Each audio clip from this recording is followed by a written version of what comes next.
Now let's start thinking about our introduction for our essay. So a draft of your essay, including an introduction and at least part of your body, is due next class for your peer review. So you want to make sure you have a chance today to work on your introduction. And if you remember from earlier conversations in our class, an introduction is like a contract with your readers. It's going to tell us what we're reading, what the paper will be about, why we're reading it, why the topic matters. It's also going to lay down any rules you'll play by in terms of your style, your tone, your content. So you want to make sure your introduction makes all of those things really clear. So what I'd like you right now to do is state your topic, your thesis or your research question. Think about what your essay will cover and what background information does a reader need to know to make sense of the topic. Where many of us are working with topics that do need a little background information that the average reader might not know about. You also want to think about, why should people read this? Why is your main idea important? Why should people care about this issue? Why does it matter? So take a few minutes. I'd like you to pause this video while you write. Make some notes on the kind of background information you need to include and some kind of information about why your topic matters.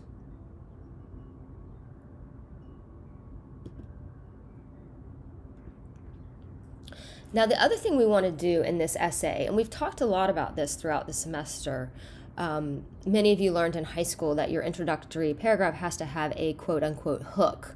It has to grab the reader's attention.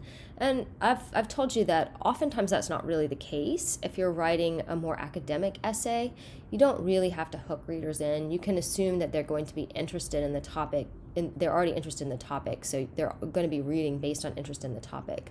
But this position essay, is for a more general audience. And so we really want to think about, how can we get people's attention? How can we make people care about this topic so that they will want to read? So this essay, we are going to try to have a hook or something to get people's attention.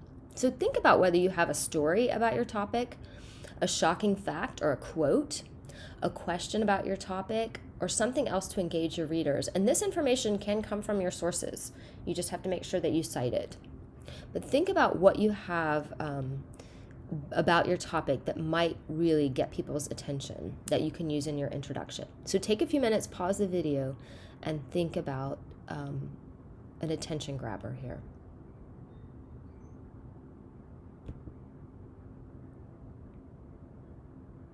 Now I'd like you to work on a draft of your introduction.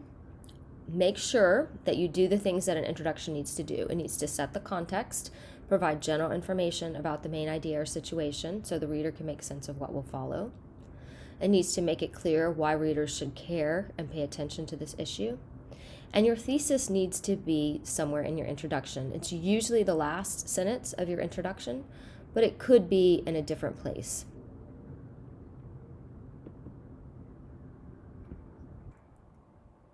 Now that you've had a chance to draft an introduction and a thesis statement, I want to talk a little bit about the body of your essay, and I want to give you some overview of paragraphs and paragraphing and things that good body paragraphs do.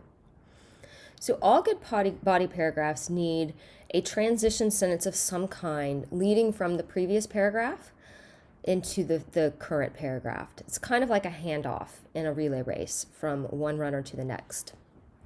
You also need some kind of a topic sentence that tells the reader what you're going to be discussing in this paragraph. And oftentimes the transition and topic sentence can work as one entity. You need specific evidence and analysis that supports one of your claims, that provides a deeper level of detail than the topic sentence does. And you need language that tells the reader how and why your information supports the paper's thesis. So you always want to have, when you're working on the body of an essay, you always want to have some of the key words from your thesis statement in the back of your mind. And you want to be using those key words in your body paragraph to show readers how the information relates to the thesis and the overall focus of your essay. It really keeps people on track and keeps people from getting lost. Paragraphs need unity and coherence, so you need to make sure that each paragraph treats one main idea. Or if it treats more than one main idea, those ideas should work really closely together, and it should be clear to your reader how they connect. You're going to want to use transitions within your paragraph that help us follow the ideas in the paragraph, help us understand how they work together. I've put a list of transitions in today's module for your reference, so you can go ahead and look at that list if you need it as you're drafting your body of the essay. You can think about transitions both between paragraphs and within paragraphs that help all of your different ideas cohere. You're going to want to repeat those keywords from your thesis. So you want to make sure that you're using some keywords from your thesis in every single body paragraph so that we see how those ideas relate to the thesis. Most of your content in your body paragraphs should be specific evidence to support your position, not general discussion. There's a general rule for paragraphs, and in writing, all rules are general, nothing is written in stone. But there's a kind of good rule of thumb, the 20-80 rule. About 20% of your essay and of each paragraph in your essay can cover general comments, ideas, and discussion, but about 80% needs to be specific evidence. And that evidence can be stories, could be personal stories if it's a personal narrative. But in this case, it could be stories from your sources or from your own experience. It could be data and facts, statistics that you have from your research.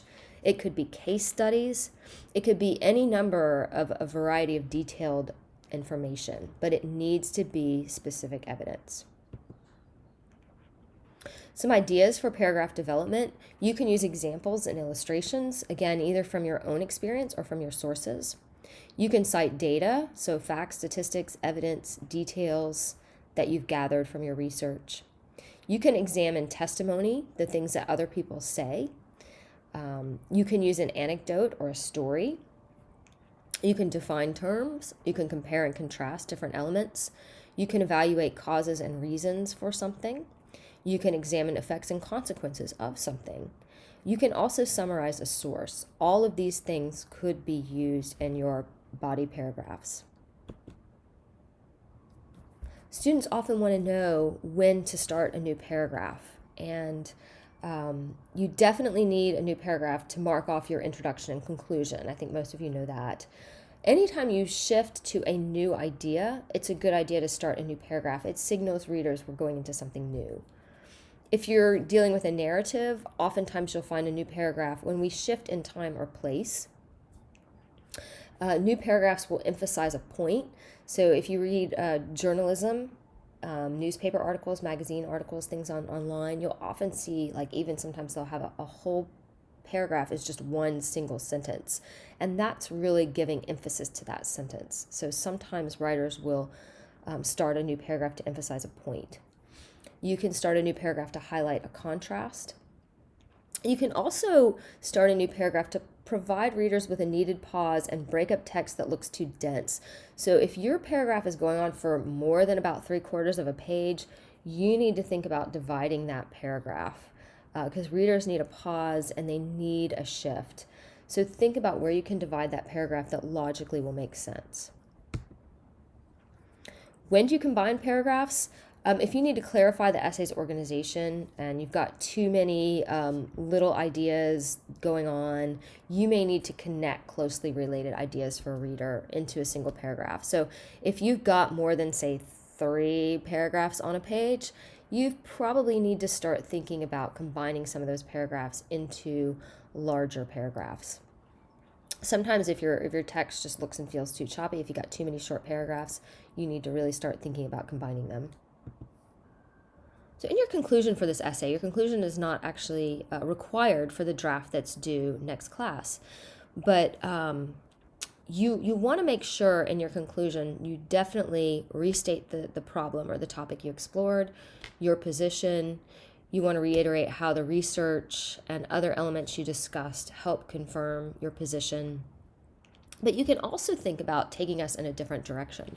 So some things you might want to include in your conclusion. Are there questions you still have that you'd like to explore further?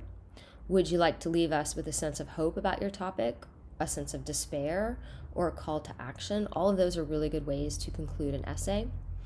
What do you think the future holds in terms of your topic? What else do we need to know before the essay is over? So these are all things you can think about putting into your conclusion. So at this point, I'd like you to go ahead and start thinking about those body paragraphs.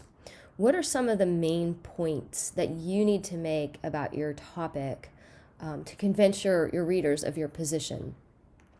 And you might want to start with a brainstorm about different aspects of your thesis that you need to cover.